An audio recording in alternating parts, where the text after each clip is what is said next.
Here's a story. After 6 days, Jesus took Peter and James and John with him and led them up a high mountain where they were all alone. And there he was transfigured before them, and his clothes became dazzling white, whiter than anyone in the world could bleach them. And there appeared before them Elijah and Moses, who were talking with Jesus. And Peter said, "Rabbi, it's good for us to be here. Let us put up 3 shelters, one for you, one for Moses, one for Elijah." He didn't know what to say. They were so frightened. Then a cloud appeared and covered them, and a voice came from the cloud, "This is my son, whom I love. Listen to him."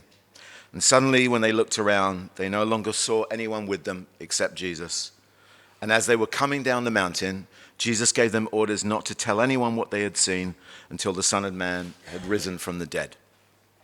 So,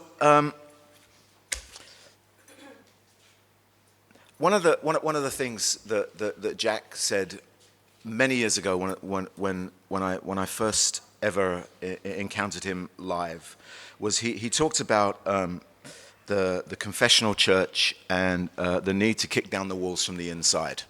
Kick out the walls from the inside. I wrote it down and kept it. And in some ways, I think that was one of the metaphors that I lived with for quite some time.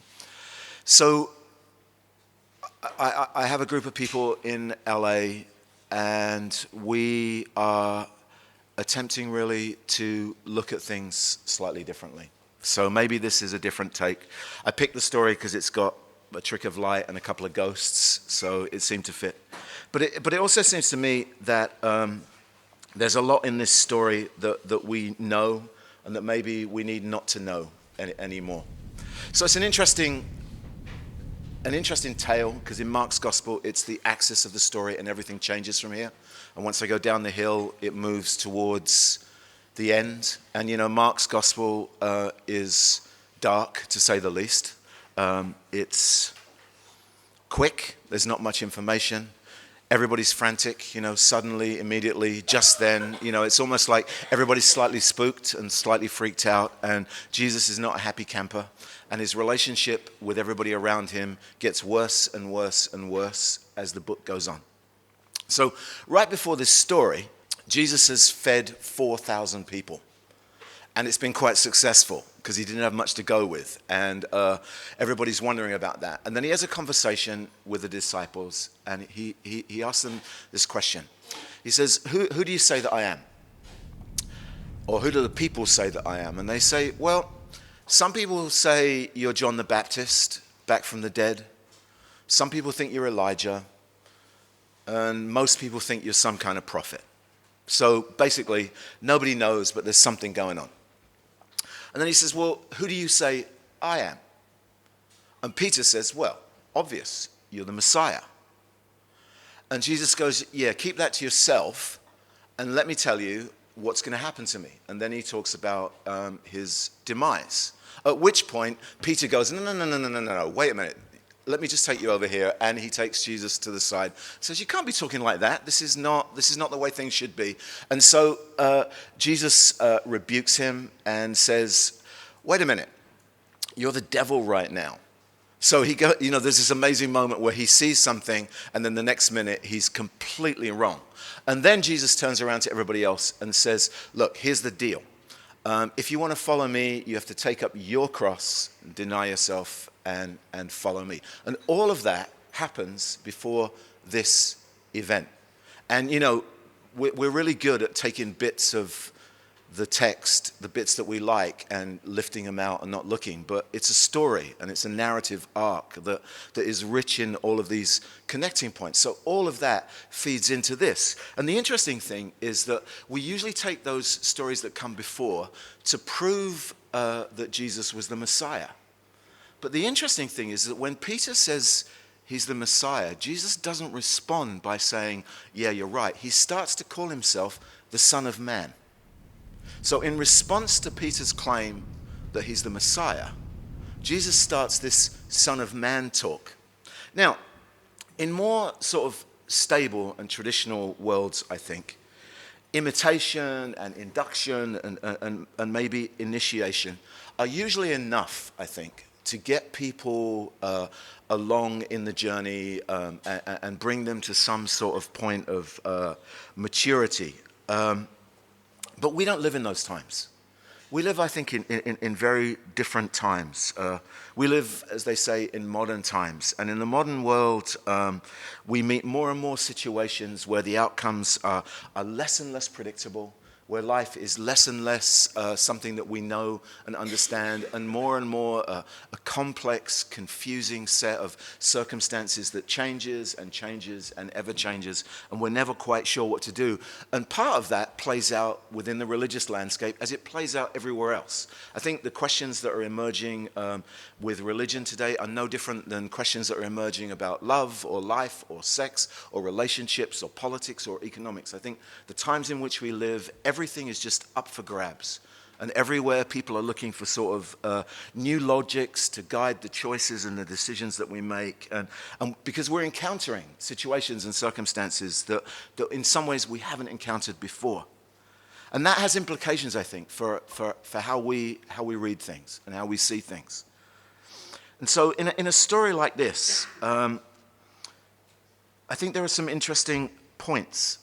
Because I think in an increasingly sort of unpredictable and incalculable world, driven by this desire, or not desire, this need to understand things in a different way, that people's personal concerns are not only coming to the surface, but driving how we approach life. And we seem to be driven by the constellation of our particular concerns. And that has impact on how we live out our lives. It's why I think people choose communities based to some extent on whether they think that their ultimate concerns can be addressed in that particular environment. So all of that to say that in this story, you have an interesting amalgam or collision of things that are going on. Peter, who just gets worse and worse in Mark's gospel. I mean, the great thing about Mark's gospel is that everybody just goes downhill from the beginning. And really, we talk about, or people talk about sort of ideas and concepts of discipleship. But in Mark's gospel, discipleship is really disaster until after the end, which is vague, and then it begins. But anyway, so Peter is reading this scenario of Jesus in a certain way. And he assumes a set of things. And based on those assumptions, he misinterprets. And so he equates some things. He begins by going, well, everybody thinks you're a prophet, but I think it's bigger than that. I think you're the Messiah. And of course, we love that Messiah talk. So we agree with Peter. But really in the story, Jesus doesn't agree. He names himself something else, something other, the human one, this kind of essential human being, if you like. And he refutes, and again and again and again, he sort of pushes back on this notion. And all of these stories that come after that, I think actually are a pushback on those concerns that are driving Peter, that he projects onto Jesus, that he wants Jesus to be whatever he wants him to be. Which is why I think Jesus sort of turns around a little bit later and says, look, you have to take up your cross and follow me. It's the concern of your life, not his cross, your cross, whatever that is. Deny yourself, the self that's defined by the drives and the desires and the concerns that you project on things to get you somewhere. So he's got these thoughts, and they go up a mountain, and there's this ghostly apparition, Moses and Elijah, the sort of epitome of authority and an idea in the church, the ancestors who bestow authority and legitimacy on everything. And there they are, they're on the top of a mountain, and this must be good. This must mean something. And what it seems to mean is what Peter wants it to mean.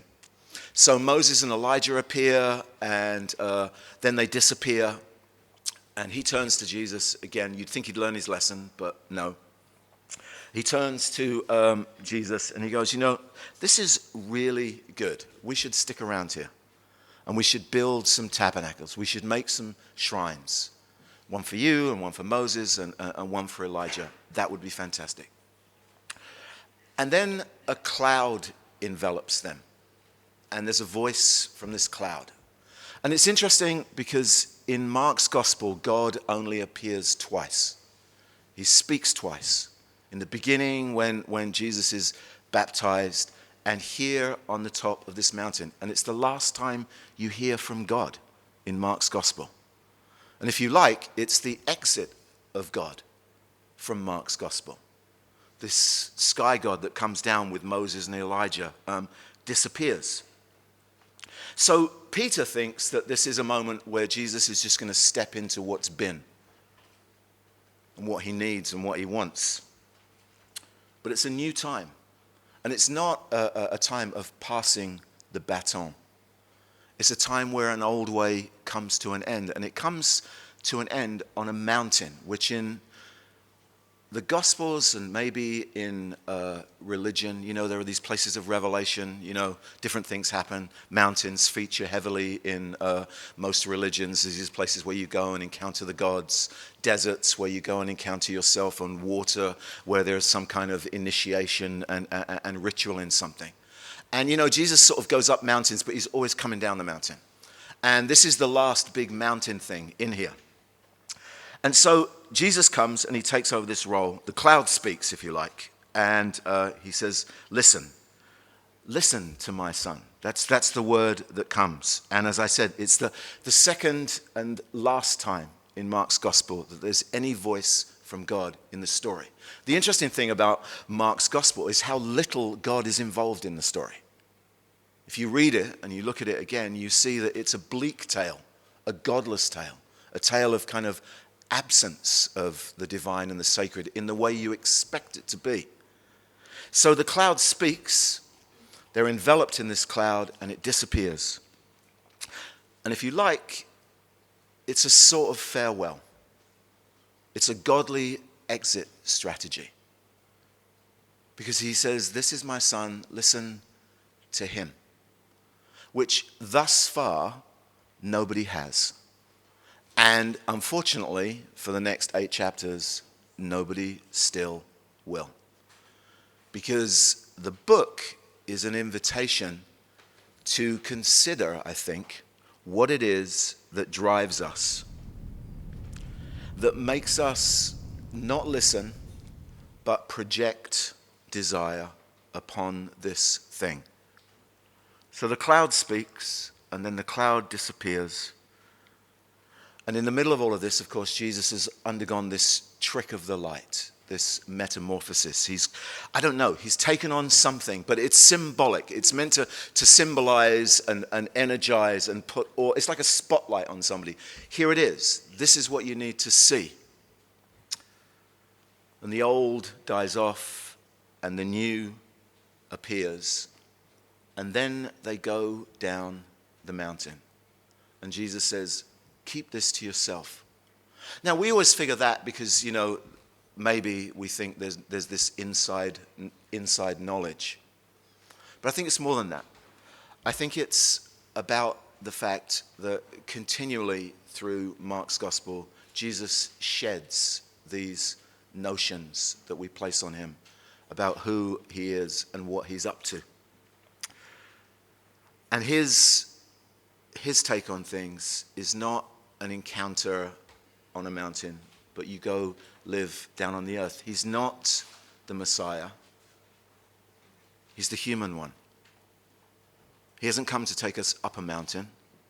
He's come to live down the mountain with us. So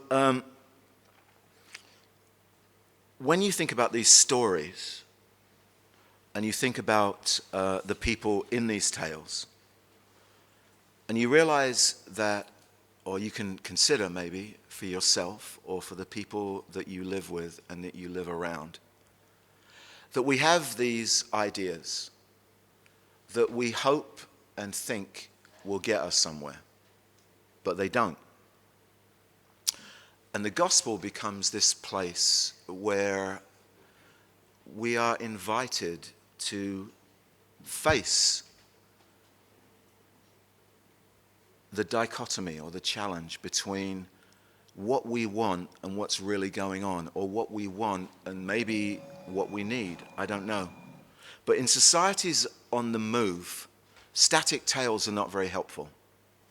In societies of uncertainty, declarations of certainty are not very helpful. So this is why, for me, Mark's gospel is my favorite one, because even the ending, they had to tack a bit on after a couple of centuries because it just didn't end well. And, you've got the resurrection, but you don't have the resurrection. What you've got is an empty tomb with no explanation. You've got a bloke in it wearing a white robe. You got a bloke in it wearing a white robe that's a hint at what happened on the mountain. It's white robe that's shining, same word that's here in the Transfiguration. And the women who come, and they're looking, and they're not told. So there's no grand ending. There's just yeah. And where do they have to go? Back to Galilee. Back to the place of beginnings, to learn to live the story over again. So part, I think, of the conversation here, in my 1 minute and 6 seconds left, is hearing the story again. Jack said last night that truth is a matter of interpretation. It's neither absolute or arbitrary. The whole notion of truth, particularly within evangelicalism, is this huge, almost stumbling block, because apparently for most people the only answer to certainty is relativism, and nobody wants to slide into that. But as Picasso said, unless a work of art has at least 10 meanings, it is no work of art at all. And when we come to a tale like this, we come to a tale like this armed with foreknowledge that blinds us to the light. So, I don't know. I guess what I'm saying is, there is no God, and we are his disciples.